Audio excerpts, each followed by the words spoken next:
നമസ്കാരം. വീണ്ടും മണിപ്പേച്ച് Malayalam YouTube channel നിങ്ങൾ കാണുന്നതിൽ എനിക്ക് വളരെ സന്തോഷം. സ്വർണ്ണത്തിൻ്റെ വിലയിൽ ഏതൊരു മാറ്റവുമില്ല. നാഷണൽ മാർക്കറ്റിലായിട്ട് അനക്കമുണ്ട്. പക്ഷേ ഇവിടെ ഏതൊരു മാറ്റവുമില്ല. 14,500 വില. പക്ഷേ ഇതിന് എതിർമതയായിട്ട് മാർക്കറ്റിൽ ഒരേ ചേഞ്ചസ് ആണ്. എന്തെന്ന് വെച്ചാൽ ഐ ടി കയറിയിരിക്കുന്നു.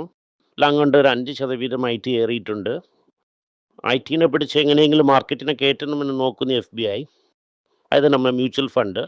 എന്താണ് അവർ വിറ്റു എന്ന് എനിക്ക് അറിയാൻ പറ്റുന്നില്ല. അപ്പോൾ എന്താണ് ന്യൂസ് എന്നാൽ മ്യൂച്വൽ ഫണ്ട് അതിനെ കയറ്റുന്നു. അതേസമയം FIA വരുന്നു. ഇനി ആ ഒരു ബാക്കിനെ ചുറ്റിക്കൊണ്ടേ പോകുന്നു. മാർക്കറ്റ് 100 പോയിന്റ് താഴെ ഇറങ്ങിയിരിക്കുന്നു. അതേസമയം സെൻസെക്സ് 400 പോയിന്റ് താഴെ ചെന്നിരിക്കുന്നു ഇന്ന് രാവിലെ. പക്ഷെ നമ്മൾ കോൺസെൻട്രേറ്റ് ചെയ്ത ഐ ടി ഇൻഡെക്സ് നിയർലി 3% അപ്പാണ്. Metal 0.5% up, pharma just 0.9 down, അതിൻ്റെ ശേഷം FMCG 0.6 ഡൗൺ, ഓട്ടോയും അതുപോലെ 0.5% ഡൗൺ ആണ്. ഭയങ്കരമായിട്ട് നമ്പർ കൊടുത്താലും ഡൗൺ ആണ്. കാരണം അത് ഒരുമാതിരി ലോയിലാണ് ഇരിക്കുന്നു. ആളറും തിരികെ ഇറങ്ങിയിരിക്കുന്നു. 25-20 സെഞ്ചുറി തീർച്ചയായിട്ടും നടക്കും. 95-ന് ചെന്നിരിക്കുന്നു ബ്രിണ്ട്. ഇത് കാരണം ഇപ്പോൾ വന്ന് മുമ്പാങ്കത്ത് ആളെ വിളിച്ച് ലക്നെയാണ് ലൈവായിട്ട് ചണ്ട ഓടിക്കുന്നു. നോബഡി ലവ്സ് സ്കേറ്റ് എന്ന് പറഞ്ഞ് ഒരു ക്രേസി എന്ന് പറഞ്ഞ് ചണ്ട ഓടിക്കുന്നു. ഇതിനെ തന്നെ ഒരു മൈൻഡ് ആക്കുന്നില്ല. അത് ഞാൻ ചെയ്യുന്നത് ചെയ്തുമ്പോൾ തന്നെ ഇരിക്കുമെന്നാണ് പറഞ്ഞു വിട്ടിട്ടുള്ളത്. Infosys 5.5% up, TCS 5.1 up, CL tech 4% up, ഗമയിൽ 3.25% up, Karnataka bank 2.5% up, tech Mahindra 2% up, അതിൻ്റെ ശേഷം Amara Raja, doctor Reddy, DFC first bank ഇതൊക്കെ 1.4 to 0.57% ഡൗൺ ആണ്. ഉള്ള മുഖ്യ വാർത്തകൾ ഈ US ഇറാൻ കോൺഫ്ലിക്റ്റ് എക്സ്കലേറ്റ് ആയിരിക്കുന്നു. ഇനി തൊട്ട് എനർജി സപ്ലൈ ഒക്കെ പ്രോബ്ലം ആകുമെന്ന് ഒരു എണ്ണം എല്ലാവർക്കും ഉണ്ട്. ഇത് കാരണങ്ങൾ കൊണ്ട് കച്ചവട വില ഏറിയിട്ടുണ്ട്. ഓയിൽ മാർക്കറ്റിംഗ് കമ്പനി എന്ത് പറയുന്നു എന്നാൽ ഇത് വെച്ചാൽ ഇത് ഏറാവൊന്നും ഇല്ല എന്നാണ് പറയുന്നത്. ഏറെ എടുത്തിടുവാണെങ്കിൽ തന്നെ നെയ്തർ പ്രോഫിറ്റ്സ് നോർ ലോസിൽ വരുമെന്ന് പറയുന്നു. എത്രയും പെട്ടെന്ന് വെട്ടുന്നു അത്രയും പെട്ടെന്ന് നല്ലതെന്നാണ് പറയുന്നത്. അതായത് ഇപ്പോൾ 108 എന്ന് പറയുന്നതിന് ഉണ്ടാകും ഒരു 120 ആക്കിയെങ്കിൽ പ്രോഫിറ്റ് എടുക്കും. പ്രോഫിറ്റ് നോ ലോസ് എന്നാൽ കൂടെ 115 ആവണം. ഗവൺമെൻറ്റിന് ലോസ് ആയിക്കൊണ്ടേ ഇരിക്കുന്നു. അങ്ങനെ നോക്കുമ്പോൾ ഈ യൂരിയയും ഫെർട്ടിലൈസറും എല്ലാം കയറ്റിയില്ലെങ്കിൽ അക്കാരണം 3 ലക്ഷം കോടിയാണ് നഷ്ടപ്പാട്. ഇതാണ് ഇപ്പോൾ ഇരിക്കുന്ന മാർക്കറ്റ്. ഇത് കാരണങ്ങളൊക്കെ ഒരു ബാധിപാതളത്തിൽ ചെന്നുകൊണ്ടേയിരിക്കുന്നു. ഇമിങ് ജക്കറ്റ്സ് എന്ന് പറയും. ഇന്ത്യ കഷ്ടപ്പെട്ട് തായ്വാൻ നമ്മളെ പുറകെ ഓടുന്നു. നേരത്തെ തായ്വാൻ്റെ മുമ്പ് 4th പൊസിഷനിലാണ് നമ്മൾ ഇരുന്നത്. തായ്വാൻ നമ്മളെ ഒരു അടി അടിച്ചത് നമ്മൾ നമ്പർ 5th ആണ്. നിന്റെ സ്ഥലം ഇല്ല, എൻ്റെ സ്ഥലമാണ്, എൻ്റെ വളി, എൻ്റെ തനി വലിയാണ്. സൗത്ത് കൊറിയ നമ്മളെ ഒരു അടി അടിച്ച് നമ്മളിപ്പോൾ 6ാം സ്ഥലത്തിൽ ചെന്നിരിക്കുന്നു. 4, 5, 6 ഇങ്ങനെ പറഞ്ഞ് ഇങ്ങനെ ഇറങ്ങിക്കൊണ്ടേ പോകുന്നു. ഡബിൾ റാലി, ഡബിളായിട്ട് ഇറങ്ങിയിരിക്കുന്നു. ഡോളറും ഇറങ്ങിയിരിക്കുന്നു, ദുബായും ഇറങ്ങിയിരിക്കുന്നു, മാർക്കറ്റും ഇറങ്ങുന്നു. കൊറിയയിൽ സാംസങ്, ഹൈമിക്സും ലിങ്ക്സ് കമ്പനിയായിരുന്നു. ഭയങ്കരമായിട്ട് കാശ് വരുന്നു. ഒന്നുമില്ല. FIAയും വെളിയിൽ പോകുന്നു. റുപ്പിയും വീക്കായിരിക്കുന്നു. നമ്മളെ മ്യൂച്വൽ ഫണ്ടുകാരർ തന്നെ അവർ അറിയാതെ മണ്ടത്തനമായിട്ട് കാശിട്ടുകൊണ്ടിരിക്കുന്നു. ധോണി, ടെണ്ടുൽക്കർ കാശിട്ടുകൊണ്ടിരിക്കുന്നു. ഒരു നഷ്ടത്തിലുമുണ്ട്. സെൻസെക്സ് ഇന്ന് തന്നെ 400 പോയിന്റ് വിടുന്നു. ഇന്ന് രാവിലെയും 400 പോയിന്റ് വിടുന്നു. FIA കറക്റ്റായിട്ട് 3 മണിക്ക് വിറ്റു. ഇന്ന് രാവിലെ ഇരുന്ന് വിറ്റുകൊണ്ടിരിക്കുന്നു. തിങ്കളാഴ്ച അന്ന് 1000 കോടിക്ക് വിറ്റു. വെള്ളിയാഴ്ച 22,000 കോടിക്ക് വിറ്റിരിക്കുന്നു. ടോട്ടൽ നോക്കുമ്പോൾ ഈ മാസം 26,000 കോടിക്ക് ഇതുവരെ വിറ്റിട്ടുണ്ട്. ഇപ്പോൾ എന്ത് ചെയ്യുന്നതെന്നാൽ ഒരു ഇൻഷുറൻസ് കമ്പനി ആക്ടിങ് എന്നതിന് 80% സ്റ്റേക്ക് ആക്കിയിട്ടുണ്ട്. ആ കമ്പനി എടുക്കുവാണെങ്കിൽ AIയിൽ ഇൻഷുറൻസ് ടെക്നോളജി കൊടുക്കാം. ഇതിനാണ് അപ്പം വാങ്ങി അതിൻ്റെ പോക്കറ്റ് ഇട്ട് വെച്ചിരിക്കുന്നത്. HCLൻ്റെ സെറാറ്റ് കോൺട്രാക്ട് ചെന്നു, കൈവിട്ട് പോയി. 100 പേരിനെ വെളിയിലാക്കാമെന്ന് നോക്കിയിട്ടിരിക്കുന്നു. നോക്കുമ്പോൾ 200 പേര് പാരഷൂട്ടോടും കൊണ്ടാണ് ജമ്പ് ചെയ്യണം. ഗ്രൗണ്ടിൽ ഇറങ്ങിയതിൻ്റെ ശേഷം തന്നെ തേടണം. അപ്പം അതിൻ്റെ ആവശ്യമൊന്നുമില്ല. 200 പേര് കാലി. ഇൻഫോസിസ് എപ്പോഴും അവരൊരു യങ് കമ്പനി എന്ന് പറഞ്ഞാണ് പ്രൗഡായിട്ടിരിക്കും. ഇപ്പോൾ lowest share of people under 30. ഹിസ്റ്ററിയിൽ ഇതാണ് ലോയസ്റ്റ് ഷെയർ അവർക്ക്. ഇപ്പോഴും മുക്കാവാസി എംപ്ലോയീസ് തന്നെ അണ്ടർ 30-ലിരിക്കും. ഇപ്പോൾ ഹിസ്റ്ററിയിൽ ഇല്ലാതെ അത്രയ്ക്കും ഇപ്പോൾ 30-ൻ്റെ മുകളിലുള്ള ആൾക്കാർ മാത്രമാണ് ഇപ്പോൾ ഇൻഫോസിസിൽ ഇരിക്കുന്നത്. ഇപ്പോൾ എന്തെന്ന് വെച്ചാൽ നമുക്കത് മുമ്പേ ഇല്ല. ഇതിൽ എന്താണ് ഇഷ്യൂ എന്നാൽ ആൾക്കാർ അവർ പെട്ടെന്ന് കട്ട് ചെയ്തുകൊണ്ടേയിരിക്കുന്നു. വെളിയിൽ ചെന്നവനക്കും ജോലിയില്ല, പുതിയതായിട്ട് അകത്ത് വരുന്നവർക്കും ജോലിയില്ല. വലിയൊരു പ്രോബ്ലമായിട്ടിരിക്കുന്നു IT ഇൻഡസ്ട്രിയിൽ. പക്ഷെ സ്റ്റോക്ക് മാത്രം 5% ഏറിയിരിക്കുന്നു. ഇന്ത്യൻ IT എന്ത് പറയുന്നു എന്നാൽ R&Dയിൽ കുറച്ച് കാശിനെടുത്ത് ഇട്ടിരിക്കുന്നു. പക്ഷെ നിങ്ങൾ ഗ്ലോബൽ ലെവലിൽ ഇടുന്നില്ല, കുറച്ചായിട്ട് ഇട്ടിരിക്കുന്നു. ഇൻഫോസിസ്, TCS, L&T ഇങ്ങനെ ഇട്ടിരിക്കുന്നു.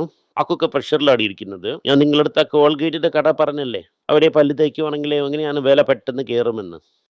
അപ്പോൾ ഈ ഇരിക്കുന്ന ഡബിൾ ഫാമിലി എന്തെന്ന് വെച്ചാൽ ഡീസൽ, പെട്രോൾ പിന്നെ കച്ച എണ്ണയുടെ വില ഏറുന്ന രൂപ താളെ ഇറങ്ങുന്നല്ലേ കയറുന്നു. അതേസമയം എന്തെന്ന് വെച്ചാൽ ഉപ്പർ എല്ലിനോ ഇരിക്കുമോ എന്ന് പറയുന്നില്ല, ഇരിക്കുമോ എന്ന് ഒരു സംശയമുണ്ട്. ഇത് കാരണം ഡിമാൻഡ് കുറയുമെന്ന് പറയുന്നു. ഈ സൈഡിൽ വില ഏറുന്നു, അപ്പുറത്തെ സൈഡിൽ ഡിമാൻഡും കുറയുന്നു. ഇത് കാരണം Hindustan Unilever, IPC, Tata consumer പെട്ടെന്ന് താഴെ ഇറങ്ങിക്കൊണ്ടിരിക്കുന്നു. ഇതിന് ശേഷം എന്താണ് പ്രോബ്ലം എന്നാൽ ഓൾറെഡി വാല്യുവേഷൻ വളരെ കൂടുതലായിരിക്കുന്നു. ഇതൊക്കെ കുറച്ച് വിളുന്നാൽ തന്നെ ശരിയാവും, ഇവിടെ പറഞ്ഞിട്ടുണ്ട്. പിന്നെ ഈ SAP ഇൻവെസ്റ്റ്മെൻറ്റിന് എന്നെപ്പോലത്തെ ആൾക്കാർ ഒരുപാട് സമയം സംസാരിച്ചുകൊണ്ടേ ഇരിക്കുന്ന കാരണം എല്ലാ ആൾക്കാരും ഒരു പാസ് ബട്ടൺ അയച്ചിരിക്കുന്നു. ഇന്ന് വെളിയിലെടുത്തില്ല. SAP സ്റ്റോപ്പേജസ് ഒക്കെ നിർത്തിവെച്ചത് നീഡ്സ് ന്യൂ രജിസ്ട്രേഷൻസ്. അതായത് എന്തെന്ന് വെച്ചാൽ 2023 ശേഷം ലോയസ്റ്റ് ലെവൽ ഓഫ് അഡീഷൻസ് ഇരിക്കുന്നു. ഇറ്റലി ഇൻവെസ്റ്റേഴ്സ് മൂലമായിട്ട് മ്യൂച്വൽ ഫണ്ട് സഹിക്കാനിട്ടവരൊക്കെ ഇപ്പോൾ ചോദ്യങ്ങൾ ചോദിക്കുന്നു. ഇപ്പോൾ മ്യൂച്വൽ ഫണ്ടിന് കുറച്ച് ഇറങ്ങുന്നു എന്ന് കാണാൻ പറ്റുന്നു. സിറ്റുവേഷൻ ഈ 2 മാസത്തിൽ നീളുവാണെങ്കിൽ ആർക്കിട്ട് വീണ്ടും സിബി എന്ത് പറയുന്നു എന്നാൽ ഇൻവെർട്ടിൽ കുറച്ച് കാശ് ഇരുന്നാൽ കൂടെ അതിനടുത്ത് നിങ്ങൾ കൊടുക്കാം. ഡെഫ് ഫണ്ട് റോഡ് മെയ്ഡ് ദംസ് എക്സ്പെൻസസ് അതിനെ ആഡ് ചെയ്ത് ഇനിയെങ്കിലും കാശിനെത്താം. ഇന്നും എൻ്റെ ആൾക്കാർ വരട്ടെ എന്ന് പറയുന്നു. ടാറ്റാനെ കുറിച്ചും 2-3 ബാഡ് ന്യൂസ് ഉണ്ട്. ഇപ്പോൾ ക്യാപിറ്റലിൻ്റെ സ്റ്റോക്ക് താഴെ ഇറങ്ങിയിരിക്കുന്നു. പ്യൂർ ലെവലിനെക്കാട്ടിലും താഴെ പോയി അതിനെ തൊങ്ങിയിരിക്കുന്നു. ഇനി ഇറങ്ങും, വാല്യുവേഷൻ വളരെ കൂടുതലാണ്. സോ ഇപ്പോൾ ആരും വെപ്രാളപ്പെട്ട് ഹോക്കി എടുക്കണ്ട, വൈറസ് സൂചിയാ തന്നെ ഇരിക്കുന്നു. ടാറ്റാ സൺസ് എന്ത് ചെയ്യുന്നു എന്നാൽ ടാറ്റ ഡിജിറ്റലിന്റെ വാല്യുവേഷന് കുറച്ച് തന്നെ കാശ് ഇടുമെന്ന് പറയുന്നു. 1000 കോടി കാശ് കൊടുക്കുന്ന സമയം അടിവിനെ കുറച്ചിരിക്കുന്നു. ആദ്യത്തെ പ്രാവശ്യം ഒരു വാല്യൂ കുറഞ്ഞിരിക്കുന്നത്. സിഞ്ചർ വെഹിക്കിൾ ഹോൾസെയിൽ സെയിൽസ് 25% ഏറിയിരിക്കുന്നു. ഇലക്ട്രിക് കാറിൻ്റെ രജിസ്ട്രേഷൻ വളരെ നന്നായിട്ട് ഏറിയിരിക്കുന്നു. ടാറ്റയ്ക്കും മഹേന്ദ്രയ്ക്കും വളരെ ഒരു കോമ്പറ്റീഷനാണ്. അപ്പോൾ ടാറ്റയും സൂപ്പറായിട്ട് ചെഞ്ഞിരിക്കുന്നു. അതിൻ്റെ ഒപ്പം തന്നെ മാരുതിയും വളരെ നന്നായിട്ട് പെർഫോം ചെയ്തിട്ടുണ്ട്. ടാറ്റ കുറച്ച് ഒരു 1000 കാർ എക്സ്ട്രാ വിറ്റ് ആദ്യം ഇരിക്കുന്നു. മഹേന്ദ്രയെക്കാട്ടിലും 61,000 കാർ വിറ്റിരിക്കുന്നു. അതിൽ എക്സ്പോർട്ട് കാർസും ഇൻക്ലൂഡഡ് ആണ്. ഇത് കാരണം ഓവറാളെ നോക്കിയെങ്കിൽ Maruti number 1, Tata number 2, Mahindra number 3, പിന്നെ ഹ്യുണ്ടായി നമ്പർ 4. അപ്പോൾ ഇന്ത്യയിൽ വന്നിട്ട് വെറും 47,000 കാറിന് വിറ്റുകൊണ്ട് 4ാമത് ഇടത്തിലാണ് ഇരിക്കുന്നത് ഹ്യുണ്ടായി. ടൊയോട്ട കിർലോസ്കർ 30,000 കാർ വിറ്റ് ക്വിക്കായിട്ട് ക്യാച്ചപ്പ് ചെയ്തുകൊണ്ടിരിക്കുന്നു. ഇതിനെക്കാട്ടിലും 2 വീലറിലാണ് ഭയങ്കരമായിട്ട് ഏറിയിരിക്കുന്നു. അപ്പോൾ ഈ സെയിൽസ് ഭയങ്കരമായിട്ട് കയറിയതിൽ TVS മോട്ടർ 2 വീലർ സെയിൽസിൽ ഭയങ്കരമായിട്ട് നമ്പർ 1 ഇരിക്കുന്നു. 2 വീലേഴ്സ് ജാഗ് നമ്പർ 2 ഇരിക്കുന്നു. ഏത്തർ നമ്പർ 3 ആണ്. ഇതിൽ ഓല ഷോലയെ കാണും. ഓല സോല എന്ത് പറയുന്നു എന്നാൽ ഇപ്പോൾ അതിന് നഷ്ടമൊന്നും സാൾവ് ആവത്തില്ല. സോ കാശിന് തിരികെ എടുത്ത് കൊടുക്കാൻ പറഞ്ഞിരിക്കുന്നു. ഒരു 2000 കോടി ഞാൻ വസൂൽ ചെയ്യാം. വസൂൽ ചെയ്ത് ഈ കടനൊക്കെ അടയ്ക്കാം. 3000 കോടി ലോസിന് 1800 കോടിയായിട്ട് ലോസിന് കുറച്ചിരിക്കുന്നു. കാരണം മര്യാദയ്ക്ക് ഈ കാശിനെടുത്ത് വയ്ക്കുന്ന കടയെ മൂടട്ട എന്ന് ചോദിക്കുന്നു. ഇങ്ങനെ ഒരു ബെറ്റ് വച്ചിരിക്കുന്നു. JLR എന്ത് പറയുന്നു എന്നാൽ ഒരു 2 ബില്യൺ ലോൺ ഇന്ന് ബ്രിട്ടീഷ് ഗവൺമെന്റ് എടുത്ത് ചോദിക്കുന്നു. ഇലക്ട്രിക് കാറിന്റെ സെയിലിന് വന്നിട്ട് 82% സർജ് ആയിരിക്കുന്നു. ഇത് മെയിനായിട്ട് ഫ്യൂവൽ വില ഏറിയതിനാണ് കാരണം. ഇതിൽ ടാറ്റയ്ക്കും മഹേന്ദ്രയ്ക്കുമാണ് വലിയ അഡ്വാൻറ്റേജ്. 2 വീലറിലും സർജായിരിക്കുന്നു. പെട്രോൾ വണ്ടിയുടെ വിലയൊക്കെ സെയിൽസ് കുറഞ്ഞിരിക്കുന്നു. ബജാജ്, TVS എല്ലാത്തിനും ഒരേ കൊണ്ടാട്ടമാണ്. ഏത്തറും ഭയങ്കര കൊണ്ടാട്ടമാണ്. ഏത്തർക്ക് കൊണ്ടാട്ടമെങ്കിൽ ഹീറോയിനും കൊണ്ടാട്ടമാണ്. മാരുതി എന്ത് പറയുന്നു എന്നാൽ EV ഒക്കെ വലുതായിട്ട് ഓടൂല. കംപ്രസ് നാച്ചുറൽ ഗ്യാസ് ആണ് ഫ്യൂച്ചർ. നിങ്ങൾ കംപ്രസ് നാച്ചുറൽ ഗ്യാസിൽ ഇറക്കി വിട്ടിരിക്കുന്നു, നിങ്ങൾ സൂപ്പറായി ചെയ്യുമെന്ന് പറയുന്നു. കൊക്കോകോല എന്ത് പറയുന്നു എന്നാൽ ഇന്ത്യൻ മാർക്കറ്റ് വളരെ നല്ല മാർക്കറ്റാണ്, ബോയ്സ് ആണ്. വെളിയിൽ വന്ന് വാലുവേഷൻ 10 ടൈംസ് ഏർണിങ്സ് കൊടുത്താൽ നിങ്ങൾ 50 ടൈംസ് ഏർണിങ്സ് തരുന്നു. ഞാനൊരു കമ്പനി വെച്ചിരിക്കുന്നു, ഹിന്ദുസ്ഥാൻ കൊക്കോകോല എന്ന്. എല്ലാ പാർട്ട്ണറും ഇവിടെ തന്നെ ഇരിക്കുന്നു. ഇത് ഞാനേ വച്ചിരിക്കുന്നു. 100 ടൈം ഏർണിങ്സിൽ അല്ലെങ്കിൽ ഒരു 150 ടൈം ഏർണിങ്സിൽ 100 to 150 ടൈംസ് ഏർണിങ്സ് കൊടുക്കുവാണെങ്കിൽ, അതായത് ഞാൻ 3 രൂപ പ്രോഫിറ്റ് ചെയ്തെങ്കിൽ 550 രൂപ 500 രൂപ ഷെയർ കൊടുക്കുവാണെങ്കിൽ ഫ്യൂച്ചർ എത്രയും നന്നായിരിക്കുമെന്ന് നിങ്ങൾ നോക്കി ൾക്കായിട്ട് ഇന്ത്യയിൽ കുറച്ച് കാശിനെ വാങ്ങി ഡോളറായിട്ട് എടുത്തുകൊണ്ട് പോകുന്നെന്ന് പറയുന്നു. എന്താ വെച്ചാൽ രൂപയ്ക്ക് കമ്പനിയെ വിൽക്കും. ഡോളറായിട്ട് നിങ്ങൾ അവിടെ കൊടുക്കണം. RBI മാറ്റിത്തരും. കാശിനെടുത്തുകൊണ്ട് അവർ ഓടിപ്പോവും. ഫാക്ടറി ഗ്രോത്ത് 4.9% ആയിരിക്കുന്നു. വളരെ ഡേഞ്ചറാണ്. മാസം GST കളക്ഷൻ ഏപ്രിൽ മാസത്തിനെക്കാട്ടിലും കുറവായിരിക്കുന്നു. എന്നിട്ട് എക്കണോമിസ്റ്റ് അടുത്ത് എന്ത് പറയും എന്നാൽ GDP ഇരിക്കുന്നു എന്ന് പറയും. എന്നാലും what GDP, FGDP, no GDP എന്ന് അമ്മയാർ പാർലമെന്റിൽ കുതിക്കും. വെക്കുവാണെങ്കിൽ മാരുതി നമ്പർ 1, ടാറ്റ നമ്പർ 2, ഫഡ്ഡി പോയിന്റ്. അടുത്തത് ബേസിക്കലി ടാക്സ് കുറവായെങ്കിൽ സംഷൻ കുറഞ്ഞു. സംഷനും കുറവാണെങ്കിൽ ഓട്ടോമാറ്റിക്കലി GDP കിടപ്പിലാണെന്ന് മനസ്സിലാക്കണം. ഫാക്ടറി ഔട്ട്പുട്ട് 4.5% തന്നെ എന്ന് പറയുന്നു. ഡെറോം പോൾ എന്ത് പറയുന്നു എന്നാൽ മിൻഡ് പ്രഷറിൽ കെവിൻ വാഷ് സറണ്ടർ ആവാതെ ഇരിക്കണം. അങ്ങനെ സറണ്ടർ ആയെങ്കിൽ ഫെഡിൻ്റെ ക്രെഡിബിലിറ്റിക്ക് ഒരു പ്രോബ്ലം വരും പറഞ്ഞാണ് തീർത്തിരിക്കുന്നത്. ഗൂഗിൾ $80 ബില്യൺ റൈസ് ചെയ്യാൻ പോകുന്നു. എപ്പോൾ അങ്ങനെ നിന്നു. അപ്പൂപ്പന് പ്രൈവറ്റ് പ്ലേസ്മെൻറ്റ് 10 മില്യൺ കൊടുക്കാം മുമ്പേ എന്ന് പറയുന്നു. പിന്നെ അതിനെ വാങ്ങി പാക്കറ്റിലിട്ടു. ഇരിക്കുന്ന 70 മില്യൺ തന്നെ മാർക്കറ്റിൽ വരും.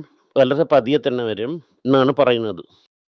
ഗൂഗിൾ വന്നിട്ട് $80 ബില്യൺ പണത്തിന് റൈസ് ചെയ്യാൻ പോകുന്നു. ഇതിൽ ക്ലൗഡ് വേറെ പെട്ടെന്ന് ഇടണം. വാല്യുവേഷൻ $1 ട്രില്യൺ കുറവായിട്ട് എന്ന് പറയുന്നു. എന്ന് വെച്ചാൽ $1 ട്രില്യൺ കമ്പനിയിൽ 10% ഗൂഗിൾ വച്ചിരിക്കുന്നു എന്ന് സന്തോഷപ്പെടും. സന്തോഷപ്പെടും. ഇതാണ് ഇന്നുള്ള മുഖ്യ വാർത്തകൾ. ആഡ് വരാൻ പോകുന്നു. ഫുൾ ഫണ്ട് റൈസിങ് ന്യൂസ് ഇന്നുണ്ട്. ഖുഷിയായിരിക്കുന്നു. നമസ്കാരം. വീഡിയോ ഇഷ്ടപ്പെട്ടെങ്കിൽ വീഡിയോനെ ലൈക്ക് ചെയ്യുക, ഷെയർ ചെയ്യുക, ബെൽ നോട്ടിഫിക്കേഷൻ ക്ലിക്ക് ചെയ്യുക. പറ്റുമെങ്കിൽ ഈ വീഡിയോ നിങ്ങളുടെ ഫ്രണ്ട്സിനും ഫാമിലി മെമ്പേഴ്സിനും വെച്ച് അവരെ നോക്കാൻ പറയുക. നന്ദി, നമസ്കാരം. ഇതിലിരുന്ന് ഞാൻ നിങ്ങളടുത്ത് പറയുന്നത് എന്തെന്ന് വെച്ചാൽ ഇന്റർനാഷണൽ മാർക്കറ്റ് ഡോളർ കുറച്ച് മൈൽഡായിരുന്നു, കറക്റ്റായിരുന്ന നമ്മളെ ഡ്യൂട്ടി സ്ട്രക്ചർ കാരണം നമ്മൾ എപ്പോഴും പ്രോഫിറ്റ് തന്നെ ആയിരിക്കും. നന്ദി, നമസ്കാരം. എല്ലാവർക്കും നമസ്കാരം. കൊച്ചുങ്ങളുടെ financial literacy book money for nothing എന്ന ഒരു 2ാമത് പാർട്ട് ചെക്ക് എങ്ങനെയാണ് ഫില്ല് ചെയ്യണം, ഈ ഡെപ്പോസിറ്റ് ബില്ലൊക്കെ എങ്ങനെയാണ് ഫില്ല് ചെയ്യണം, ആശയം എങ്ങനെയാണ് എവോൾവ് ആയി വന്നു, ബാർട്ടറിലിരുന്ന് ഡിമോണിറ്ററൈസേഷൻ വരെയുള്ള കാര്യങ്ങളൊക്കെ കവർ ചെയ്തിട്ടുണ്ട്. ഇത് 10 മുതൽ 12 വയസ്സ് വരെയുള്ള കൊച്ചുങ്ങൾക്ക് ഇത് വളരെ യൂസ്ഫുൾ ആയിട്ടിരിക്കും. ഈ ബുക്കിന് ഇപ്പോൾ ഒരു സ്പെഷ്യൽ പ്രൈസിൽ 450 രൂപയ്ക്കാളെ കൊടുക്കും. നിങ്ങൾ ഇതിന് യൂസ് ചെയ്യാം. honeypage.com വെബ്സൈറ്റിനെ സബ്സ്ക്രൈബ് ചെയ്യാം. ഒരാഴ്ചയ്ക്ക് 4 പ്രീമിയം ആർട്ടിക്കിളും ഈ ആർട്ടിക്കിൾസ് ഒരു 10 - 15 ഇടുന്നു. ഇത് സബ്സ്ക്രിപ്ഷൻ മൂലം നിങ്ങൾ ഇതിനെ ഉപയോഗിക്കാം. ഒരു മാസത്തിന് വെറും 99 രൂപ മാത്രമാണ്. ഞാൻ പറയുന്ന കോൺസെപ്റ്റ്സിനൊക്കെ വളരെ എക്സ്പ്ലെയിൻ ചെയ്ത് നിങ്ങൾക്ക് മനസ്സിലാവുന്ന രീതിക്കാണ് ഇതിൽ ഇടുന്നത്. ഇത് നിങ്ങൾ വായിക്കുവാണെങ്കിൽ എനിക്ക് ഒരുപാട് പ്രയോജനം ഉണ്ടാകും. നന്ദി, നമസ്കാരം. കൊച്ചുങ്ങൾക്ക് വേണ്ടി ഒരു പുസ്തകം ലോഞ്ച് ചെയ്തിട്ടുണ്ടായിരുന്നു. അത് വളരെ സക്സസ്ഫുൾ ആയിട്ടും പോയി. ആർക്കെങ്കിലും ആ പുസ്തകം ആവശ്യമുണ്ടെങ്കിൽ ഈ ടീമിനെ എനിക്ക് കോൺടാക്ട് ചെയ്യാം. താഴെ ഇരിക്കുന്ന നമ്പർ എന്നെ വിളിച്ചാൽ മതി. അല്ലെങ്കിൽ വെബ്സൈറ്റിൽ കോൺടാക്ട് ചെയ്യാം. ഇത് മൂലം ആ പുസ്തകം എനിക്ക് വാങ്ങാം. മറ്റ് പുസ്തകങ്ങളും അവൈലബിൾ ആണ്. അതുപോലെ തന്നെ വാട്സപ്പ് മൂലം നിങ്ങൾക്ക് വാങ്ങാം, അല്ലെങ്കിൽ വെബ്സൈറ്റ് ഉപയോഗിച്ചും നിങ്ങൾക്ക് വാങ്ങാം. നന്ദി, നമസ്കാരം. എന്തെങ്കിലും നിങ്ങൾക്ക് സംശയമുണ്ട്, എന്നെ കോൺടാക്ട് ചെയ്യണമെന്ന് നിങ്ങൾ വിചാരിക്കുവാണെങ്കിൽ താഴെ കൊടുത്തിരിക്കുന്ന മെയിൽ ഐഡിക്ക് നിങ്ങൾ മെയിൽ അയക്കാം. ഞങ്ങളുടെ ടീം നിങ്ങളൊപ്പം കോൺടാക്ട് ചെയ്യും. Thank you.